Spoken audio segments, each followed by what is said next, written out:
নমস্কাৰ বন্ধু বান্ধৱীসকল, মই মহম্মদ শাহজামাল শেখ, আলমগঞ্জ ৰংগামাটি কনিষ্ঠ মহাবিদ্যালয়ৰ অসমীয়া বিষয়ৰ প্ৰবক্তা। আপোনালোকলৈ আৰু এটি চুটিগল্প আগবঢ়াইছোঁ। সকলোৱে কমেণ্ট কৰিব, লাইক কৰিব আৰু ছাবস্ক্ৰাইব কৰি চেনেলটো আগবাঢ়ি নিয়াত সহায় কৰিব। আজিৰ চুটিগল্পৰ নাম নতুন ডিভাইন কমিটি। পূৰ্ণিমাই নিজৰ কাণটোকে বিশ্বাস কৰিব নোৱাৰিলে। তাই সপোন দেখি থকা নাইতো, সপোনো শুনি থকা নাইতো, কথাবিলাক বহুত পৰ তেনেকৈয়ে থিয় দি থাকিল, ঠিক শিলৰ মূৰ্তিৰ দৰে। নহয়, সপোন নহয়, খোৱা মানুহবিলাক দেখোন দৌৰা দৌৰি কৰি সেইটো ঘৰৰ ফালেই গৈ আছে।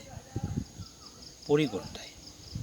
কোনোৱাই দাঙি উঠালে তাইক, সান্তনা দি ক'লে, ধৈৰ্য ধৰিব লাগিব তুমি, সকলো ঈশ্বৰৰ ইচ্ছা। হয়, তাই ধৈৰ্য ধৰিব লাগিব।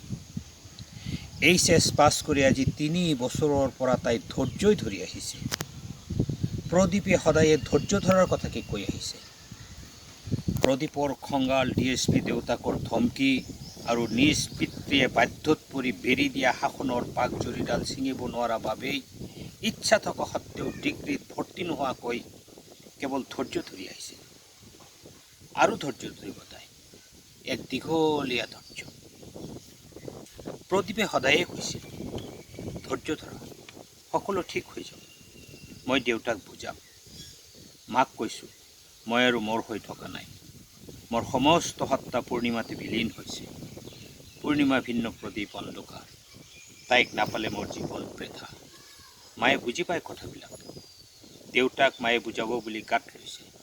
তুমি মাথোন আৰু কেইটামান দিন ধৈৰ্য ধৰা। কথাবোৰ তদালাকি শুনে পূৰ্ণিমাই। আবেগত মূৰ্ত প্ৰদীপৰ বুকুৰ মাজত গুজি দি শুকাই কান্দি উঠে তাই। প্ৰদীপৰ মাকে ভাত খাব দি ওচৰত বহি ভয়ে ভয়ে উলিয়াইছিল কথাটো। কিন্তু ডিএছপিৰ শেষ কথা, ব্ৰাহ্মণৰ ঘৰৰ ল'ৰাৰে মাছমৰীয়া ঘৰৰ নিম্ন জাতৰ ছোৱালী কেতিয়াও নানে। যদি মাকো আকৰ গছ, তেন্তে সংমংগল সূত্ৰডাল ছিঙি দি তাইৰ ল'ৰাৰ লগত ঘৰৰ পৰা চিৰদিনৰ বাবে ওলাই যাব পাৰে। বুকুটো চিৰিংকৈ উঠিল মাকৰ। যিজন স্বামীৰ আয়ুষ কামনা কৰি তাই পূৰ্ণিমা একাদশীত ব্ৰত পালন কৰি ঈশ্বৰক সাথে শাখা সিন্দুৰ লৈ মৰিবৰ বাবে, সেই স্বামী জীৱিত থাকোঁতে তাই মংগলসূত্ৰ খুলিব? হ'ব নোৱাৰে। শাখা সিন্দুৰ আৰু মংগলসূত্ৰৰ বাবে মাকে কাৰো লগত আপোচ নকৰে। প্ৰদীপ আৰু পূৰ্ণিমাৰ মিলনৰ শেষ আশাও নোহোৱা হ'ল। কাৰো ওপৰত আৰু ভৰসা কৰিব নোৱাৰে সিহঁতে। তথাপি কোনেও কাকো নেৰে বুলি প্ৰতিজ্ঞাবদ্ধ।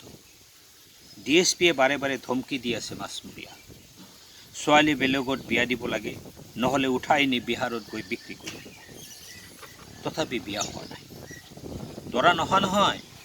পূৰ্ণিমাৰ ৰূপ লাৱণ্যত মোহিত ল'ৰা বহুত আছে। এবাৰ মনে মনে ঠিক কৰা দৰা পাৰ্টি ঢোলে ডগৰে আহি চোতাল পাইছিল। পূৰ্ণিমা দৰজা খুলি ওলাই অহা নাছিল।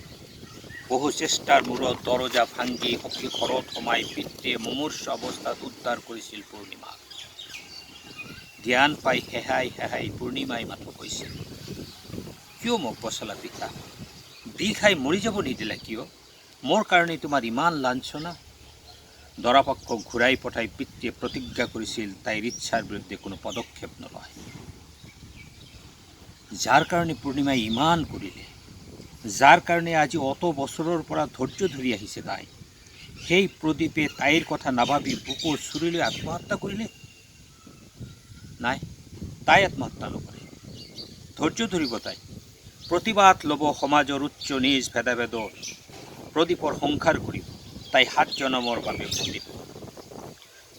নিজকে সংযত কৰিলে পূৰ্ণিমাই। শান্ত সৃষ্ট কইনা এজনীৰ দৰে কইনাৰ সাজেৰে গহীন খোজেৰে প্ৰদীপৰ ঘৰলৈ গ'ল। তেজেৰে লুতুৰি পুতুৰি হৈ নিথৰ হৈ পৰি থকা প্ৰদীপৰ শৱটোৰ ওচৰত বহিলে। কোচৰ পৰা সিন্দুৰৰ টেমাটো উলিয়ালে। প্ৰদীপৰ হাতটো দাঙি নি সেই হাতেৰে মূৰত সিন্দুৰ লগালে। সকলোৱে অবাক হৈ চাই আছে। মাকে হিয়াথা কৰি কান্দি আছে। ডিএছপিয়ে চকুত থিয় দি অপৰাধীৰ দৰে চাই নীৰৱে চকুলো টুকিছে। পূৰ্ণিমাৰ ইচ্ছাত বাধা দিওঁতা কোনো নাই। থিয় দিলে তাই, নিজেই নিজৰ বিয়াৰ পুৰোহিত। প্ৰদীপৰ শটোৰ চাৰিওফালে হাত পাক ঘূৰিলে, মন্ত্ৰ মাতিলে নিজেই, ঈশ্বৰক খাটিলে আমি যেন সাতো জনমে স্বামী স্ত্ৰী হিচাপে ইজনে সিজনক লগ পাওঁ।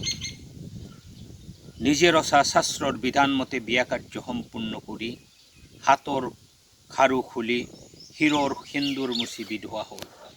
ঠাচকৈ পৰি গ'ল প্ৰদীপৰ ওপৰত। হুৰা উৰাই কান্দিব ধৰিলে। কোনেও ওচৰত আহি সান্তনা দিয়াৰ ভাষা বিচাৰি নাপালে।